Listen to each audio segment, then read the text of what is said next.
Maka meminta bantuan kepada Allah di saat seseorang dalam keadaan kesulitan, dalam keadaan kesakitan, dalam keadaan under pressure, di bawah tekanan, baik kedoliman manusia ataupun dari qada dan qadar, dia dalam keadaan miskin dan papa, anaknya sakit, tidak mempunyai uang untuk berobat.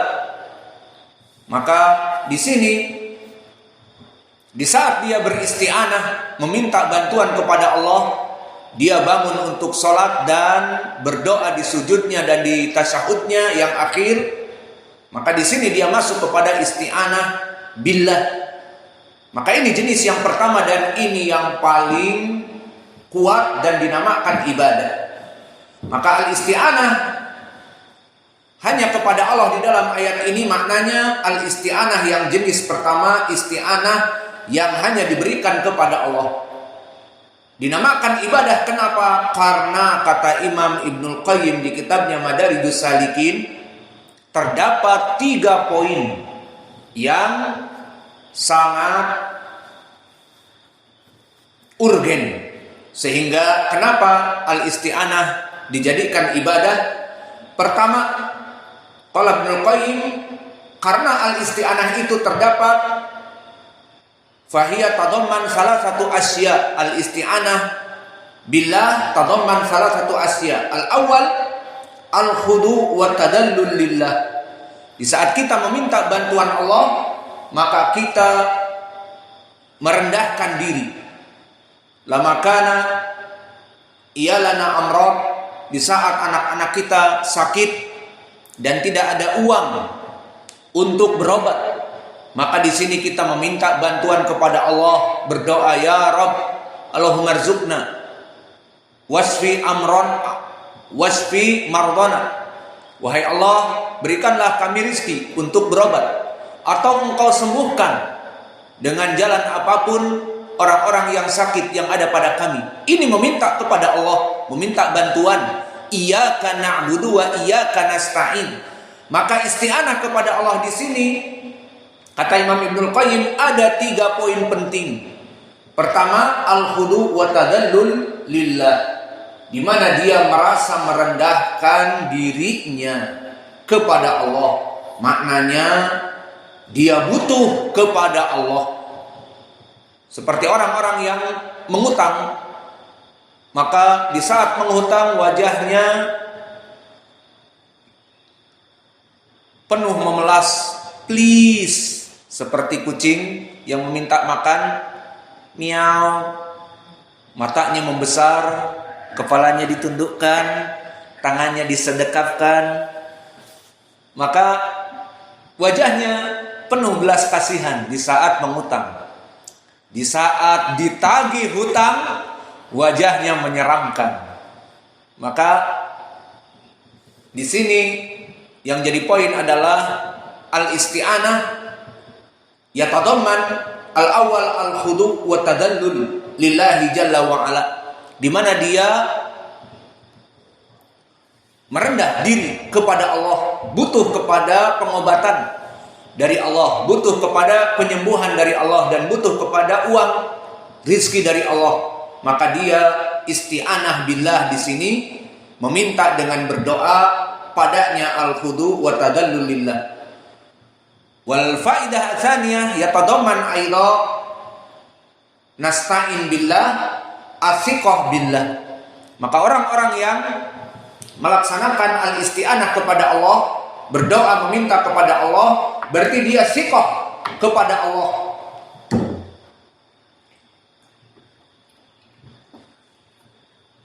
Bahwa Allah itu pasti akan menjawab doanya. Maka Allah berfirman, ud'uni astajib lakum.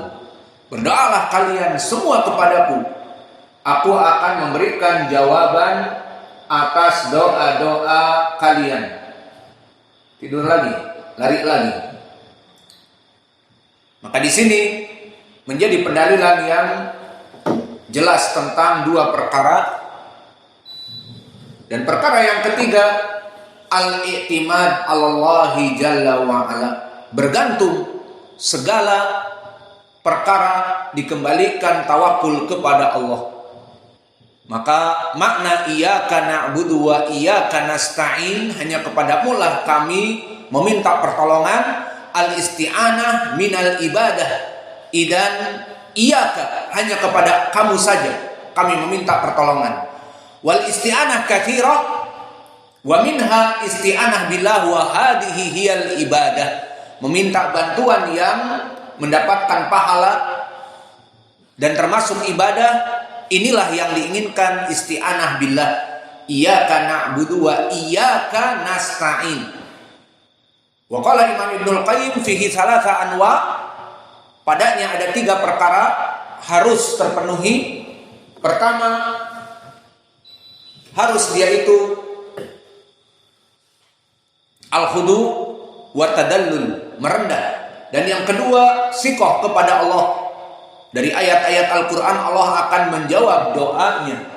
Dan yang ketiga, al-i'timad Allah, bertawakal hanya kepada Allah. Wa hadza kama qala ta'ala, wa may yatawakkal 'ala Allah fa huwa hasbuhu. Barang siapa yang bertawakal kepada Allah, fa huwa hasbuhu, maka Allah pasti akan menjadikan tempat untuk menjawab perkara-perkara tersebut. Maka ini jenis yang pertama, al-ibadah, dari isti'anah kepada Allah Jalla wa'ala. Wahada arfa darajah bil isti'anah.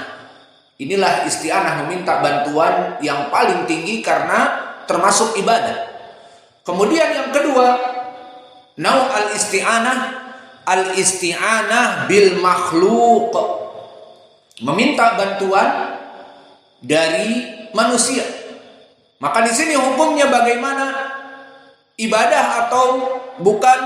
Dan boleh meminta kepada selain Allah? Jawabnya boleh. Karena di sini dinamakan al-isti'anah jenis yang kedua bil makhluk, dengan mereka makhluk. Tentunya makhluk di sini makhluk yang mampu. Adapun makhluk yang tidak mampu, maknanya dia hidup dan dia mendengar dari pertolongan kita namun tidak mampu, maka tidak akan mendapatkan keinginan yang kita inginkan dari meminta isti'anah di sini. Maka hukum meminta isti'anah kepada makhluk jelas hukumnya mubah. Seperti ucapan Allah Jalla wa'ala dalam keumuman ayat, wa ta'awanu 'alal birri wat taqwa, maka saling membantulah dalam kebaikan dan ketakwaan. Seperti kita di sini Ma'had Muqbil Al-Wadi'i dengan sistem yang free of charge, gratisan. Maka bagaimana untuk membiayai operasional dakwah, untuk membayar listrik, untuk membayar air minum, untuk kemaslahatan pengajar dan para santri makan dan minum, akomodasi, dan juga untuk biaya maintenance jika kipas rusak, jika AC rusak. Dari mana itu semua? Karena tidak ada uang masukan untuk SPP, uang bangunan dan sebagainya. Maka di sini kita nata'awanu 'alal birri wat taqwa.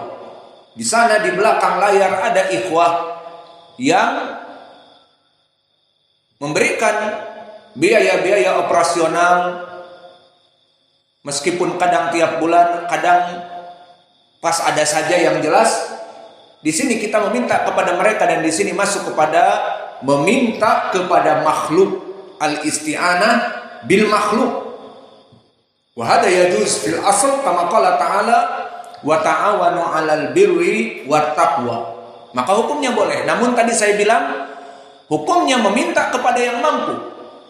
Kalau meminta kepada yang tidak mampu, maka yang dimintai ini akan ajiz, akan tidak mampu.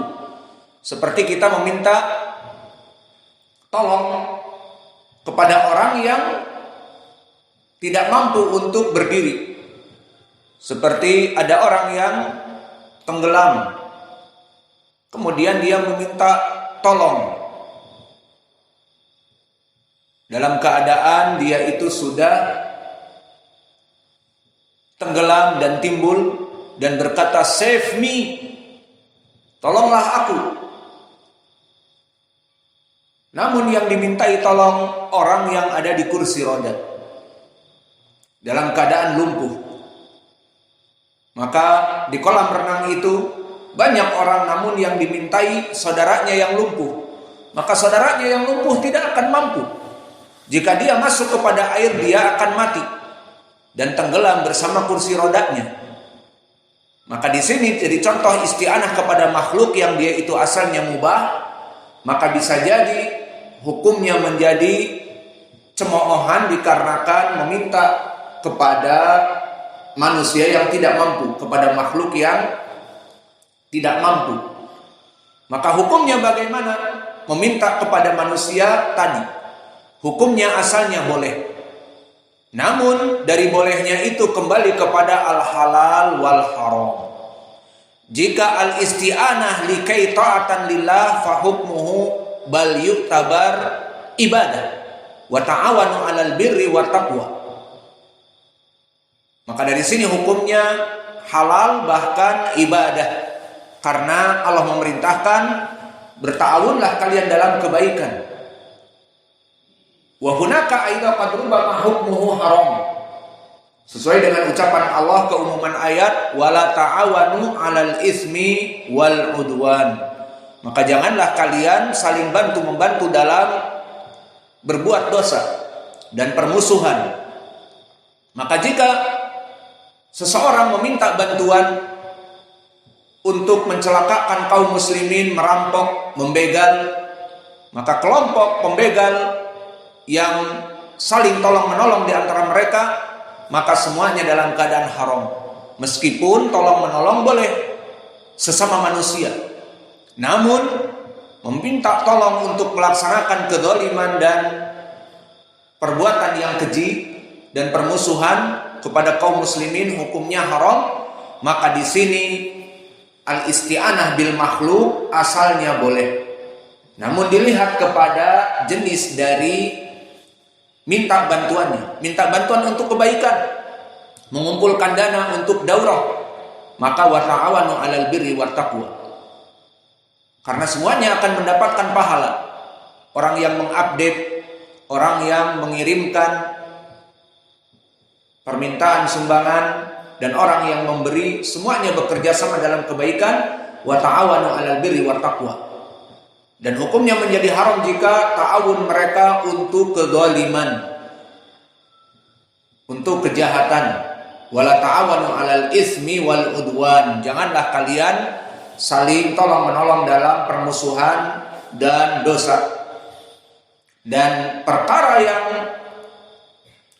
ketiga adalah al-isti'anah bil amwat au bil ahya ala amrin ghaib la yaqdiruna alaihi fahada hukmuhu syirkun. Maknanya meminta bantuan kepada para mayit. Dan ini yang dilakukan oleh orang-orang kufar Quraisy. Mereka meminta Lat, Uzza, Manah dan Hubal untuk memberikan rizki kepada mereka, ataupun kepada manusia seperti para dukun, dari perkara-perkara yang dukun ini tidak mengetahui. Wahai dukun, saya mempunyai istri mandul, semenjak menikah sampai sekarang tidak mendapatkan anak. Karena apa? Obesity. Seperti pantun Indonesia mengatakan, ujung bendul dalam semak, wati mandul banyak lemak. Ini banyak misal ya kita nih. Maka di dalam pantun ini bahwa obesity menyebabkan dia itu menjadi mandul. Maka dia meminta kepada dukun, meminta kepada makhluk nih, hidup, mendengar, bukan kepada mayit, bukan kepada kuburan wali fulan, Habib fulan yang meninggal 100 tahun yang lalu, yang merupakan menjadi pelopor yang membangunkan pondok mereka. Bukan. Tetapi